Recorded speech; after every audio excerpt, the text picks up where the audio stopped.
Hey everybody, Zach with aBlogtoWatch here. We are at SIHH 2019 in the IWC booth checking out the brand new Spitfire Collection.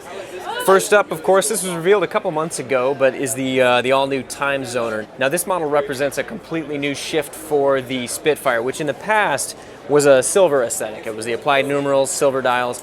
Now this is more of a full matte approach. They are taking inspiration from the inside of the Spitfire aircraft as opposed to the silvery exterior.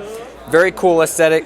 The new Timezoner does follow the functionality of the outgoing chronograph with the jumping hour hand. However, there are 3 other models in the new Spitfire collection that we want to take a look at.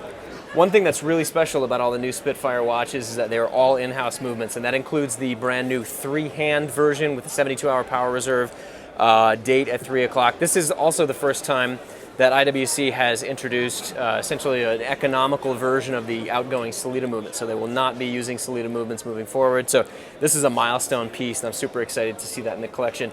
Another milestone for the brand this year is the Chronograph, which is also an in-house chronograph movement. It's the first time that IWC has brought an in-house manufactured chronograph movement to the pilots line. So lots to love here from SIHH 2019. Be sure to refresh the site and check back in often, as we've got lots more coverage, hands-on impressions of all the new IWC models as well as the Spitfire. Thanks for watching.